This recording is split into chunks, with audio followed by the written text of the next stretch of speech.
อากาศสบายดีพ่อแม่พี่น้องมื้อนี้พามาเบิ่งภาพบรรยากาศอยู่แถวบริเวณตลาดมืดแคมป์คลองอยู่นครหลวงเวียงจันทน์เนาะมื้อนี้เห็นรถเมล์นักท่องเที่ยวมาจอดอยู่นี่เนาะนักท่องเที่ยวมาเล่นไล่เป็นพิเศษไล่กว่าแต่ละมื้อเลยมื้อนี้นะรถเต็มเนาะ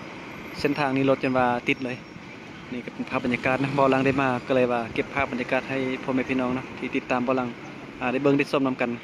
เพราะว่าอยู่เวียงอยู่นครหลวงเวียงจันทน์นี่มีนักท่องเที่ยวไล่เรือบ่อเนาะช่วงนี้นะมื้อนี้บ่อลังก็เลยว่ามาเก็บภาพบรรยากาศให้เบิ่งให้ชมนํกันเด้อพ่อแม่พี่น้องซึ่งว่าอันนี้ก็เป็นโรงแรมอามารีเนาะซึ่งว่าโรงแรมนี่ก็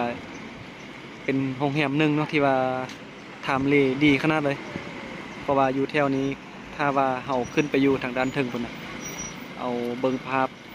มุมสูงเนาะเบิ่งวิวงามๆได้เลยเบิ่งวิวแคมป์คลองเบิ่งวิวตลาดมืดเนาะเบิ่งคนมาเล่นมาเที่ยวมาชมโรงงามขนาดนั้นใครที่เคยขึ้นไปทางด้านเทิงพุ่นน่ะได้ถ่ายรูปนะส่งรูปให้บ่าวลังเบิ่งเด้อนี่บ่าวลังก็อยากเห็นเนาะว่ามุมทางด้านเทิงนี่มันจะเป็นแบบใดเนาะงามขนาดใดนะราคาน่าจะแพงอยู่นะโรงแรมหลังนี้นะบนนี้ก็เป็นมันนี่เป็นร้านอาหารเนาะ3แยกปากป่าสักซึ่งว่าร้านอาหารหลังนี้นะร้านอาหารนี่นะบ่าวลังสังเกตเบิ่งส่วนหลายเห็นแต่คนฝรั่งเนาะเขาจะมาเล่นนะเพราะว่าคนฝรั่งนี่มักกินเบียร์เหล้าเด้คนฝรั่งนี่มาทุกมื้อก็เห็นทุกมื้อเนาะคนฝรั่งนี่เดี๋ยวจะพาย่างเที่ยวชมเบิ่งว่าเป็นจังไดช่วงนี้รถอาจจะติดเนาะใครที่มาเที่ยวบริเวณหรือว่าจะขี่รถอยู่เส้นทางนี้นะเวลา 5 โมงถึง 8 โมงนี่รถจะไล่เป็นแบบนี้เลยจะวุ่นวายเนาะ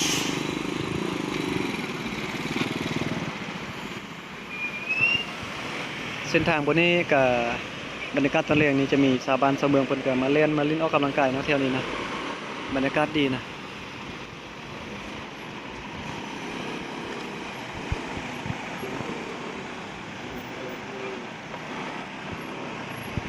โอ้วุ่นวายเนาะต่างจากวิถีชีวิตที่ชาวบ้านเนาะของบ่าวลังที่บ่าวลังไปถ่ายคลิปกันก่อนนะหลายคลิปนะใครที่ติดตามบ่าวลังนี่น่าจะฮู้เนาะว่าคลิปก่อนบ่าวลังตอนบ่าวลังบุกเบิกแปลงซองใหม่นี่บ่าวลังเฮ็ดคลิปวิถีชีวิตเนาะไปเบิ่งวิถีชีวิตอยู่ดอยใส่ชีวิตแบบเรียบง่ายอยู่ดอยอยู่นอกเมืองเนาะบ่วุ่นวายคือสังคมในเมืองแบบนี้มื้อนี้บ่าวลังได้มาในเมืองก็เลยมาเก็บภาพบรรยากาศให้เบิ่งมาเบิ่งความแตกต่างว่าการใช้ชีวิตในเมืองกับอยู่ดอยมันมีความแตกต่างกันขนาดใดเนาะมันจะมีข้อดีหรือว่าข้อเสียแบบใดแดก็มาเที่ยวมาชมไปเบิ่งนำกันแล้วแต่ว่าแต่ละคนนี่จะมักแบบใดเนาะบางคนก็มักในเมืองบางคนก็มักอยู่ดอยนะตามเงื่อนไขการใช้ชีวิตของตัวเองนะว่าอยู่ใช้ชีวิตแบบสบายนะเบิ่งรถจักรบ่าวลังไว้นี่ปกติบ่าวลังจะเอารถจักรไปฝากไว้เนาะแต่ว่ามื้อนี้บ่าวลังบ่ไปฝากไว้เพราะว่าบ่าวลังยืนถ่ายคลิปแถวบริเวณแถวนี้นะถ้าว่าจะย่างไปไกลๆนี่บ่ลังจะฝากไว้เนาะแนะนำให้ทีมมาเล่นแถวนี้ถ้าว่าจะเอารถจอดไว้เราย่างไปเล่นไกลนะเอารถฝากไว้จะดีกว่านะเพื่อความปลอดภัยเพราะว่าบ่ลังประสบการณ์เก่าตะกี้จอดไว้รถเกือบเสียย้อนเนาะตลาดมืดนี้ไปทางด้านพุ่นเนาะตลาดมืดนะเขาจะขายเสื้อผ้าซึ่งว่าแต่ละโซนนี่เพิ่นก็จะขายเครื่องที่ว่าแตกต่างกันเนาะบางโซนก็ขายเครื่องดื่มโดยเฉพาะเลยบางโซนก็ขายเสื้อผ้าบางส่วนก็ค่ายประเภทของกินซึ่งว่าแถวบริเวณนี้จะเป็นจุดใจกลางแท้ๆเนาะเพราะว่าเส้นทางเส้นนี้เนี่ยจะเป็นเส้นทางที่ว่ามาแต่น้องแตงมาแต่ซีเกิดเนาะมาแต่นอกเมืองรถเมล์เพิ่นจะโค้งมาทางด้านนี้เนาะ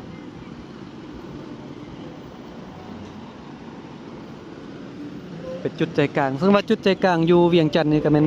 อันดับหนึ่งเลยที่บ่ลังมักก็คือประตูไสแล้วก็แถวบริเวณประตูไสนี่จะมีตลาดเช้ามีภาคสั้นเนาะแล้วก็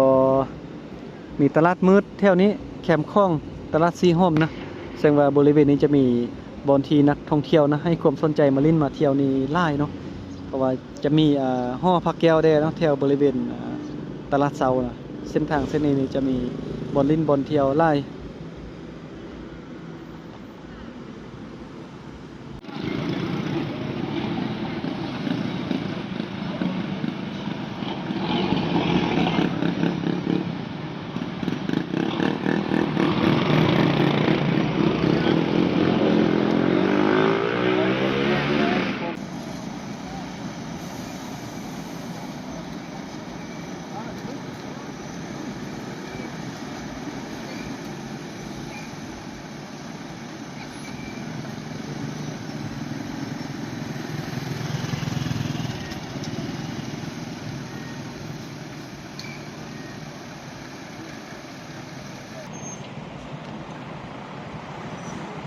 พามาเบิ่งความ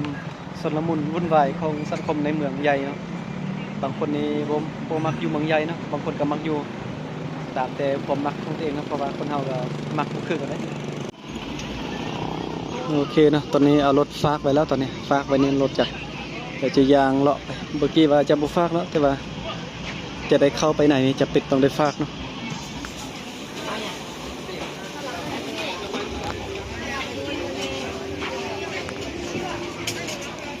โอเคนะเมื่อกี้ก็พาเบิ่งบรรยากาศอยู่แถวตลาดมืดนะทางเข้าตลาดมืดเดี๋ยวนี้ว่าลังมาเข้ามาอยู่ในตลาดสีหอมเนาะเดี๋ยวจะพาเบิ่งว่าตลาดสีหอมนี่เพิ่นขายของกินแม่นยังไดเนาะเบิ่งอาหารการกินแต่ละอย่างเนาะว่าเป็นตาน่าแซ่บหรือบ่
โอเคนะตอนนี้ก็ยางกลับมาออกจากตลาดสีหอมเนาะ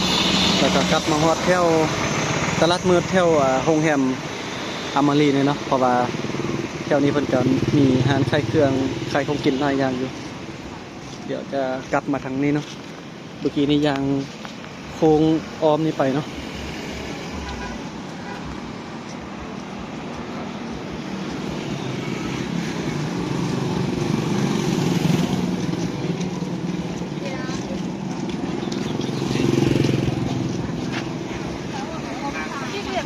โอ้ยสาว